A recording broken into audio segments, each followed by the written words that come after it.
नमस्कार, मी पंजाब दत्त. आज आहे 21 मे 2025 आणि मी आहे माझ्या शेताजवळ. पाहू शकता ते कसा पाऊस पडलेला आहे आमच्या इकडं. म्हणजे जवळपास 10 दिवस झालं सारखा पाऊस चालू आहे. हे वडे नाले आमचे बांध फुटले. 10 दिवसापासून आमच्या शेतामध्ये वापसा नाही आणि या ठिकाणून परत महाराष्ट्रातल्या शेतकऱ्यांना अन्न देणार आहे. राज्यातल्या सर्व शेतकऱ्यांना सांगू इच्छितो की आज 21 मे, आज पण 21 मेला दुपारी 3च्या नंतर राज्यात पुन्हा जोरदार पाऊस पडणार आहे म्हणून हा अंदाज. म्हणजे हा पाऊस 25 तारखेपर्यंत खूप पडणार आहे. त्याच्यानंतर 23, 27, 28, 29, 30ला थोडा कमी प्रमाणात होईल. पण त्याच्यानंतर म्हणजे सांगायचं झालं 30 मे पर्यंत असा थोडा भाग बदलत बदलत पाऊस पडणार आहे. म्हणून राज्यातल्या सर्व शेतकऱ्यांनी काय करायचं, आता काय झालं, नेमका पाऊस खूप झाला, जमिनीमध्ये ओल देखील खूप झाली. पण काय झालं, शेतकऱ्यांचं शेतच दुरुस्त नसल्यामुळं अडचणी येत आहेत. म्हणून राज्यातल्या सर्व शेतकऱ्यांना सांगू इच्छितो की तुम्ही काय करा, जशी वेळ भेटेल तसं काय करा, तुम्ही तुमचे शेत दुरुस्त करा.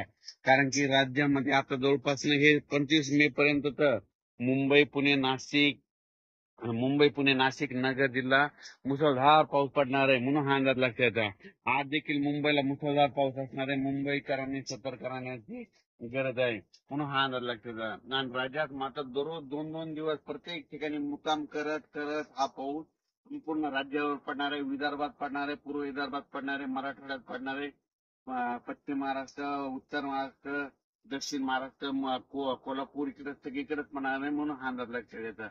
म्हणजे सांगायचं झालं तर 25 मे पर्यंत खूप जोराचा पाऊस असणार आहे. ओढे नाले वाहणारा पाऊस असणार आहे. त्याच्यामध्ये वाऱ्याचं प्रमाण जास्त असणार आहे.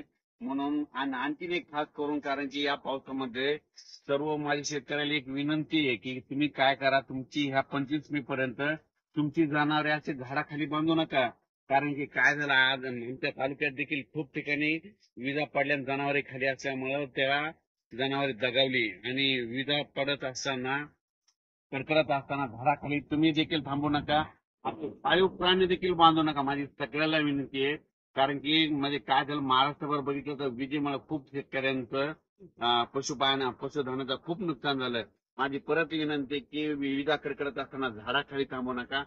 डायरेक्ट घर जवळ करा, पण कुठं म्हणजे झाडाखाली निवारा घेऊ नका, ही माझी विनंती आहे. आणि राज्यातल्या सर्व शेतकऱ्याला सांगितलं होतं की म्हणजे तुम्ही काय करा, 30 मे पर्यंत तुम्ही तुमचे काम आटपून घ्या. त्याच्यानंतर काय होणार आहे, परत वातावरण तयार होणार आहे आणि यावरती लवकर पेरणी म्हणजे सांगायचं झालं तर 3च्या दुसऱ्या आठवड्यात चांगली पेरणी लागणार. कारण की तोपर्यंत 30 मे पर्यंत पाऊस असल्यामुळं हे शेत दुरुस्त होणार नाही. आणि तुम्हाला मग दुरुस्त करण्यासाठी 1, 2, 3 जूनला ऊन वाढणार आहे.